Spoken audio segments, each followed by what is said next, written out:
बिस्मिल्लाहिर्रहमानिर्रहीम। अस्सलाम वालेकुम जी। कैसे हैं सब? ठीक है, उम्मीद करता हूँ आप बिल्कुल खैर खैरियत से होंगे। अच्छा, जैसा कि आप सबको मालूम है कि 21 अक्टूबर 2022 को पेपर होने वाला है जी उर्दू हज़ल का। तो उसमें से ये टॉपिक है जी Nawab Mirza Khadilvi M A Urdu Sargodha university part 1 Urdu हज़ल का ये टॉपिक है जी। तो आपने जो है ना इसको अच्छी तरह से याद कर लेना है, ठीक है। उम्मीद है कि इस बार ये क्वेश्चन आ जाए इम्तिहान में। 21 तारीख को इम्तिहान होना है उर्दू हज़ल का सरगोदा यूनिवर्सिटी का, ठीक है। तो आपने इस टॉपिक को याद कर लेना है, ठीक है। शुरू करते हैं आज की वीडियो। अच्छा, सबसे पहले तो आपसे मैं रिक्वेस्ट करता हूँ कि अगर आप एम ए उर्दू की तैयारी कर रहे हैं तो काइंडली जो है ना मेरे चैनल को ज़रूर सब्सक्राइब कर दें, ठीक है।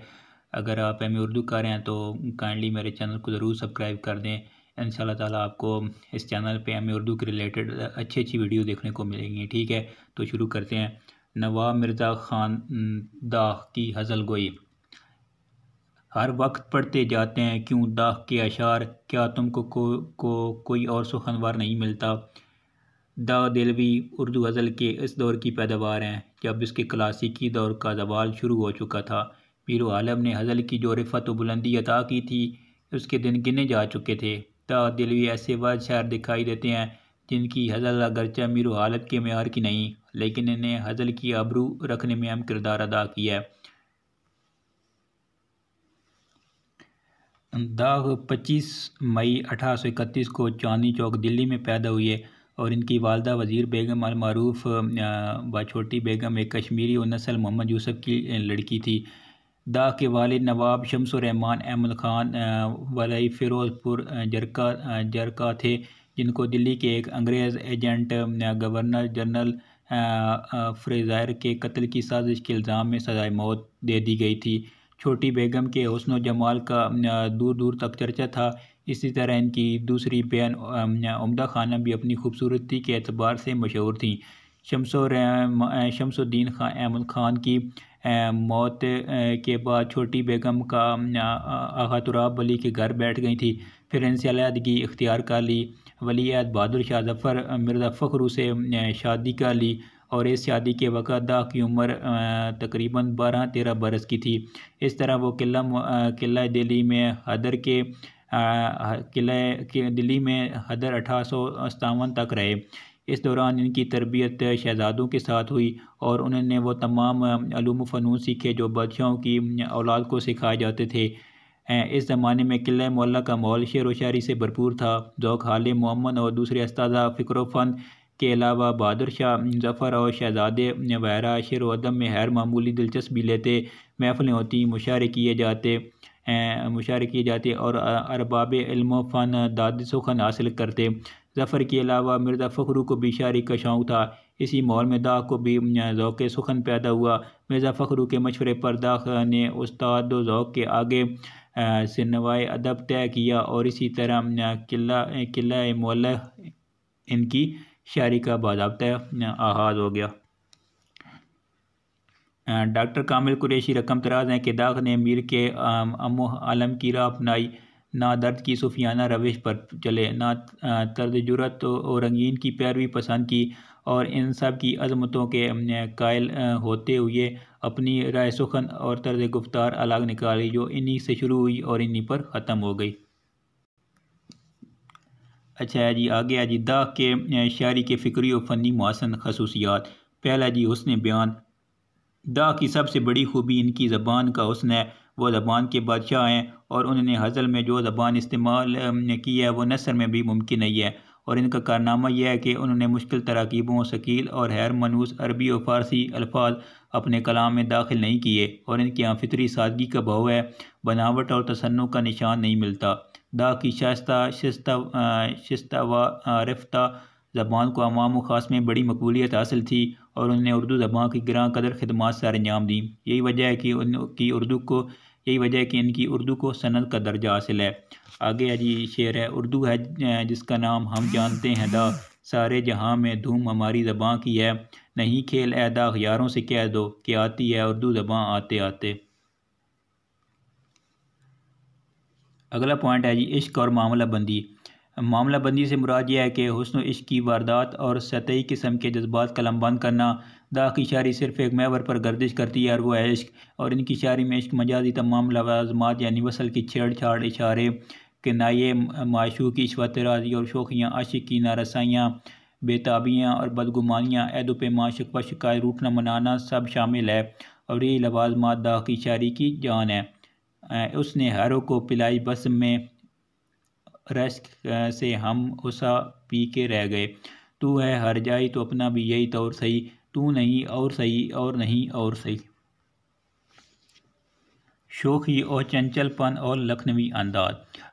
दाग थे दिल्ली के लेकिन कलाम में लखनवी रंग की छाप है। लखनवी शोरा की शायरी जिस्म की पुकार नज़र आती है, और बाबर बऐश कोश के आलम दोबारा नीस का पैगाम देती है। लखनऊ की शायरी आँख की शायरी थी और दिल्ली की शायरी दिल की। लखनऊ का शायर महबूब का सरापा और खदुखाल का जिक्र करता है, और दिल्ली का शायर वारदात कल्बी का मुसव्विर। दा की शायरी में लखनऊ की शायरी से ज़्यादा मुतासर नज़र आती है। ये रंग इनको इंशा और रंगीन की सोबत से नसीब हुआ। दा के कलाम में ज़ाहिर पर नज़र मजाज की सतहियत, छेड़छाड़, शोखी और चौंचलापन लखनवी अंदाज की अक्कासी करते हैं। दी मुअज़्ज़न ने शब वसल अज़ान पिछली रात, हाय कम बख्त को किस वक़्त खुदा याद आया। राह पर इनको लगाए तो हैं बातों में, और खुल जाएंगे दो चार मुलाकातों में। आ गया जी दुनियावी ज़िंदगी के दिलदादा। दाग ना फ़लसफ़ी थे, ना सूफ़ी और ना कोई बड़ा नज़रिया याद रखते थे। वो सिर्फ शायर थे, और वो भी जज्बात के शायर। उन्होंने अपनी शायरी में जज्बात का जिस तरह इज़हार किया वो काबिल और भी है और लायक दाद भी। वो दुनिया की लज़्ज़तों से महजूज़ होने और ज़िंदगी का सही तलज़्ज़ुज़ हासिल करने के लिए सारी उम्र कोशां रहे। एक आशिक मिजाज, शायदबाज और दिल फेंक रंदला उबाली के तौर पर तायात इस शायर से प्यार करते रहे जो उन्हें हुस्न की बारगाह से हाथ लगी। गो हाथ को जुम्बिश नहीं, आंखों में तो दम है, रहने दो अभी सग़िर व मीना मेरे आगे। के मुस्ताक अच्छी अच्छी हसीन सूरतों की तलाश मरते दम तक जारी रखी। मरना और दुनिया छोड़कर जाना इन्हें पसंद ना था, यानी फ़लसफ़ा इनकी शायरी में भी नज़र आता है।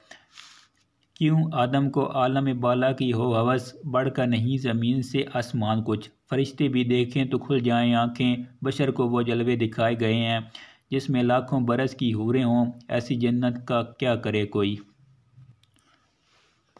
अगला पॉइंट है जी रंग तहज़ुल। दाग ने रोज़मर्रा और मुहावरात के बहरमाल इस्तेमाल से बड़ी तादाद में अशार कहे जो तहज़ुल से भरपूर हैं। बकौल फ़राग गोरखपुरी, दाग का तहज़ुल सरासर बासो सही, लेकिन इनकी बेपनाह क़ुव्वत इज़हार का लोहा मानना पड़ता है। एक मुशारे में आलम ने दाग का ये सुनकर खूब दाद दी थी।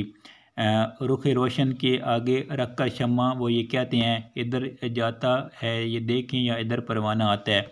अगला पॉइंट जी तशबीहात व इस्तरात का इस्तेमाल। मिर्ज़ा दाग ने अपने कलाम में बड़ी चाबकदस्ती और फ़नी महारतों से तशबीहात व इस्तरात को बरता है, और इनकी तशबीहात अपने याद की सकाफ़त की आयनादार है। इन तशबीहात ने कलाम में चाशनी और रंगीनी पैदा कर दी है। जल जल के तेरे इश्क में घुल जाएँ इस्तख्वान, मानिंद शम्मा लुत्फ़ है सोज़ व गुदाल का। अगला पॉइंट है जी रजायत।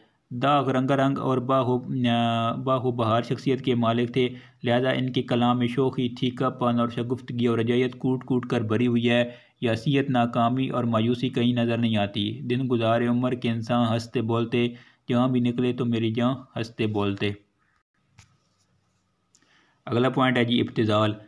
खलील जिब्रान ने अपने एक मजमून में लिखा है कि मैं अपनी फितरी कमज़ोरियों को इक़्तिबासी फ़जीलतों में छुपाना पसंद नहीं करता। मुझे अपनी फितरी कमज़ोरियों बहुत अजीज़ हैं, मैं इन्हें छोड़ना नहीं चाहता क्योंकि वो मेरी ज़ाती मालकियत हैं।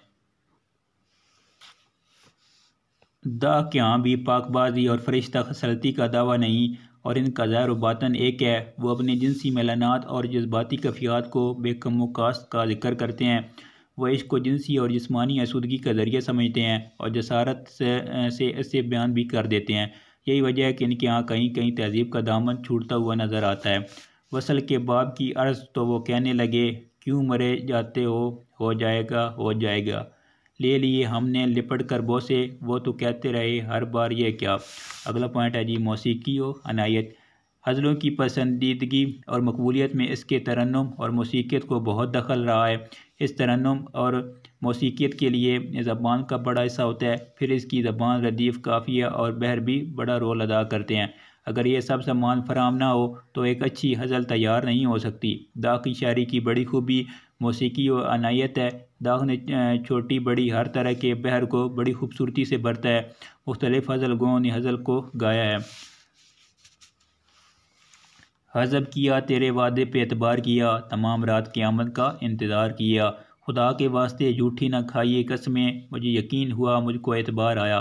तुमको चाहा तो ख़ता किया है बता दो मुझको, दूसरा कोई तो अपना सा दुख कोई अपना सा दिखा दो मुझको। आगे है जी नशातिया लहजा। बकौल खलीलुर रहमान आज़मी दाग की तमाम शायरी जवान शायरी है।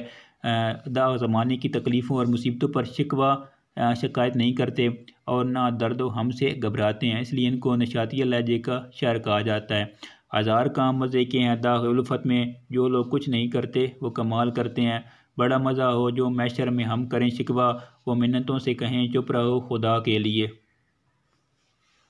राम बाबू सक्सेना ने दाग को खराज तहसीन पेश किया है और इनको बकौल दाग की मकबूलियत 3 चीज़ों पर है।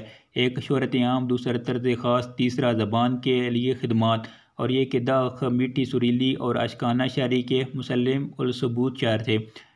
मज़कूरा दाग का हर एक अंजमन में है, इस फूल की बहार हज़ारों चमन में है। तो ये था जी आज का क्वेश्चंस। ये था जी नवाब मिर्ज़ा ख़ान दाग की गज़ल गोई। तो इस बार जो है ना काफ़ी चांस है कि ये वाला जो क्वेश्चन है ना ये आ सकते हैं पेपर में, जो 21 अक्टूबर 2022 को आने वाला है। तो आपने जो है ना इसको अच्छी तरह से याद करना है। जो जो मैंने पॉइंट आपको बताए हैं वो भी आपने अच्छी तरह से याद कर लेने हैं, ठीक है। और मेरे चैनल को आप ज़रूर सब्सक्राइब कर दें, ठीक है। बहुत शुक्रिया, दुआ में ज़रूर याद रखिएगा। अल्लाह हाफ़िज़।